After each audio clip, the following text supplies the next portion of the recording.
Media के सभी साथियों का आज के इस प्रेस कॉन्फ्रेंस में बहुत बहुत स्वागत है। आज एक बेहद महत्वपूर्ण विषय पर सरकार की तरफ से ये जानकारी आई कि भारत सरकार जातीय जनगणना कराएगी। हमें लगता है कि आम आदमी पार्टी तो शुरू से ये मांग करती रही है कि जातीय जनगणना होनी चाहिए, ये एक गंभीर विषय है, लेकिन भारतीय जनता पार्टी इसे एक चुनावी टूल की तरह इस्तेमाल कर रही है, जो बिल्कुल सही नजर नहीं आता है।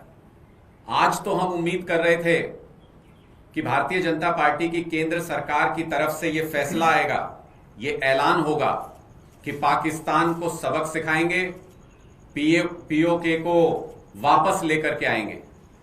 लेकिन भारतीय जनता पार्टी बहस बदलने की राजनीति कर रही है। भारतीय जनता पार्टी जातीय जनगणना को गंभीरता से नहीं लेती है। यह इसी से स्पष्ट होता है कि इसे सिर्फ मुद्दा घुमाने के लिए भारतीय जनता पार्टी इस्तेमाल कर रही है और सिर्फ चुनावी टूल की तरह जातीय जनगणना का इस्तेमाल कर रही है, क्योंकि यह मांग एक लंबे समय से की जा रही थी। लगभग देश की सभी राजनीतिक पार्टियां भारतीय जनता पार्टी को छोड़ करके ये मांग लगातार कर रही थी कि जातीय जनगणना होनी चाहिए, और भारतीय जनता पार्टी उस पर कोई रिस्पॉन्स नहीं देती थी। सवाल ये उठता है कि क्या बीजेपी 27 लोगों की दर्दनाक हत्या से देश का ध्यान भटकाना चाहती है? क्या भारतीय जनता पार्टी इस सवाल से भाग रही है कि सीमा के 250 किलोमीटर अंदर आतंकी घटना को अंजाम देकर के कैसे गायब हो गए? आपको याद होगा कि महिला आरक्षण को लेकर भी भारतीय जनता पार्टी ने बड़ी बड़ी घोषणाएं, बड़ी बड़ी बातें की थी, लेकिन साल डेढ़ साल का समय बीत जाने के बाद भी उस पर क्या कार्रवाई हुई? क्या जमीन पर उसके लिए कोई काम किया गया? क्या जातीय जनगणना को लेकर भी जो अनाउंसमेंट की गई है, क्या वो भी सिर्फ हेडलाइन मैनेजमेंट या बहस को बदलने का प्रयास है?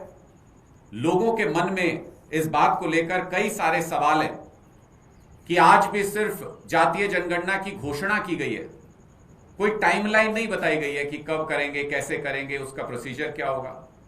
इसका मतलब भारतीय जनता पार्टी सिर्फ इस वक्त देश में चल रही बहस को बदलने का प्रयास कर रही है, ध्यान भटकाने का प्रयास कर रही है, और 27 लोगों की आतंकियों ने जो निर्मम हत्या कर दी, उस मुद्दे से लोगों का ध्यान हटाने का प्रयास कर रही है। लोग आज भी देश में उस घटना को लेकर के गुस्से में हैं और भारतीय जनता पार्टी से ये उम्मीद कर रहे हैं, उनकी सरकार से ये उम्मीद कर रहे हैं कि पाकिस्तान को सबक सिखाते हुए पीओके को वापस देश में शामिल करने का एक पुरजोर हमला, एक पुरजोर रणनीति बना करके भारतीय जनता पार्टी की सरकार की तरफ से किया जाए। हमारी इस बात को लेकर के आपत्ति है कि भारतीय जनता पार्टी जातीय जनगणना जैसे गंभीर मुद्दे को भी सिर्फ राजनीतिक टूल और बहस बदलने के लिए इस्तेमाल कर रही है। मैं सौरभ जी से कहूंगा कि वो इस पर अपनी बात करें। देखिए, पिछले कई दिनों से मीडिया के अंदर ये चल रहा था कि सरकार कोई बहुत बड़ा फैसला लेने वाली है। सुबह प्रधानमंत्री मीटिंग करने वाले हैं, 11 बजे मीटिंग होने वाली है, फिर 4 बजे बहुत महत्वपूर्ण घोषणा होने वाली है। पाकिस्तान सारी रात नहीं सोया, पाकिस्तान डरा बैठा है। ये सारी की सारी बातें हमने मीडिया में ही देखी। और 4 बजे जब आपको घोषणा करनी थी कि आप पाकिस्तान को कैसे सबक सिखाएंगे, आपने पाकिस्तान के विषय में कुछ बोला ही नहीं। आप जातीय जनगणना पर कूद गए। मतलब आप लोगों को बेवकूफ समझते। इस तरह से देश नहीं चलाया जाता। मुद्दा कोई है, आप मुद्दा कोई ले आए और आपने सोचा कि चलिए देश को आप कैसे भी घुमा सकते हैं। ये ठीक नहीं है और देश के लोग इस बात को समझ रहे हैं।